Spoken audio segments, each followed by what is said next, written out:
Okay, fourth grade. This project is our surprise folding fish project. It's one I usually wait a couple projects to start, but it's so fun and all the kids always love it so much. So I thought, why not do this one for really our first project to jump right in. Okay, so this is essentially what it is. You would draw, it could be any animal or any image. A fish just works really well because this is where it opens up. And if the mouth ends here, it makes sense. And then the body of a fish works well when it's extended. So you'd have your image of whatever's drawn on here, and then when you open it up, it changes. Okay, so it's really fun. It's kind of a neat interactive piece. Okay, so again, you can make whatever you want. It just should make sense when it opens. So this one might take a few times to figure out that drawing, and that's okay.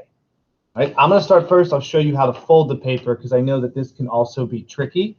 And this is also something that might take you a few times to get right, and that's okay. So a larger paper is what we normally do it on, around 12 by 18.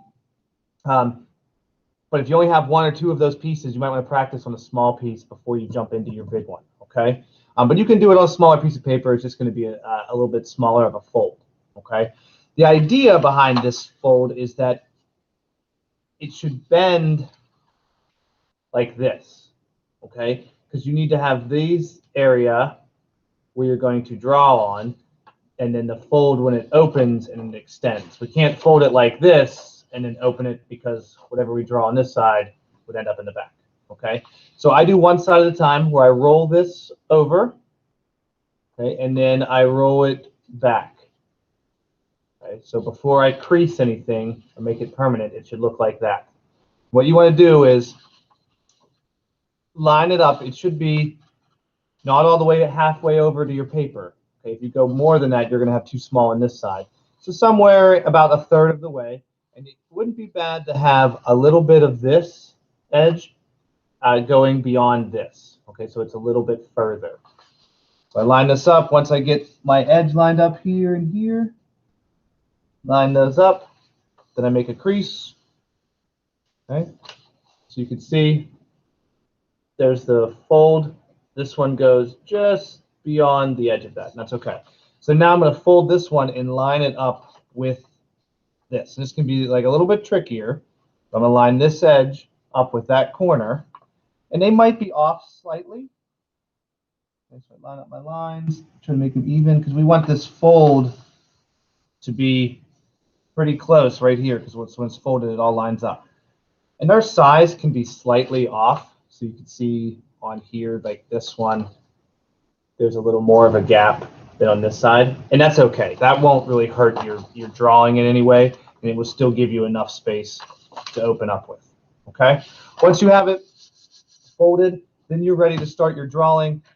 Again, whatever it is that you make is fine. You just want to think about that opening and how it makes sense. And again, a fish works well because I can start here at the edge of the mouth, go up, make top of my fish shape, come down, start with a wavy tail, the underside of the body, fin here, connect it, and then go in and start to add my details. If I want to add an eye, back part of the head, I'm going to have the mouth be right on my Sharpie.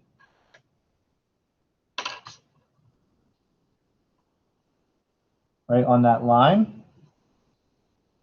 Nice. Whatever it is you draw, have the eye.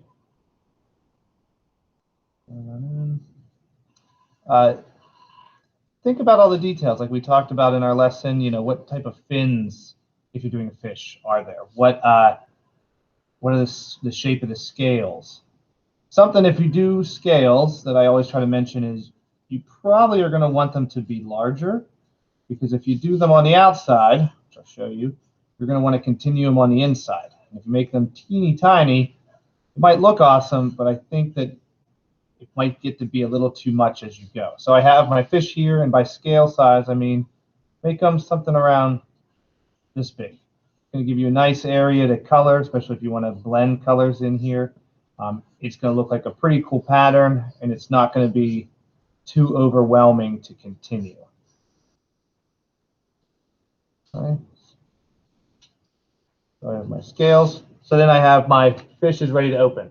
Then when I open them up, now I need to connect the lines that make sense. So I start with the tail first. So I have it here. If I have it come out wider, I think it might look a little bit odd. I think if anything, you bring it in a little bit towards the middle and then back out, it's going to make the most sense. I would continue that same inside pattern where the body meets the tail, and I would continue these lines.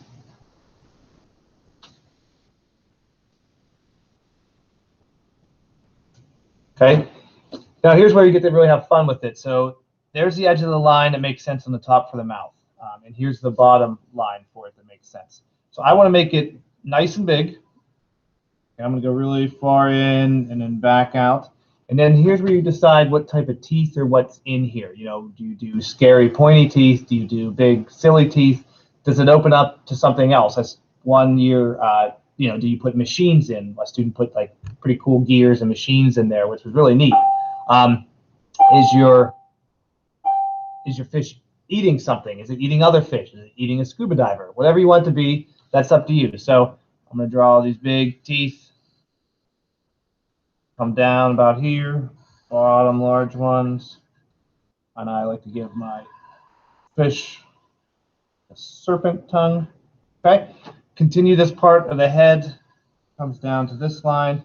And then here's when you'd want to continue your scale patterns. And that's why I suggest keeping them larger, because that's a lot of space to fill if you made them teeny tiny.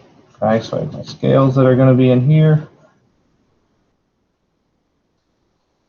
I won't keep you on here forever drawing them, but you get the idea. You're going to want to fill in this space. The more that it repeats or reflects what's on the outside is going to make more sense when it opens up. So again, we have our fish. Seems normal. Happy little fish swimming, and then it opens up. Okay? So have fun with it. This one, it's so neat to see what everybody makes with it, so I'll be excited to check them out when you're done. Okay? Color it with whatever material you want. If you want to blend with crayons, you can. If you want to color it in with markers, with watercolors, you can. Be careful with the watercolors. If it's a regular paper, the watercolors will make the paper weaker, and it can also cause it to ripple. So you might want to stick to a dry media for this one. All right? See you guys later.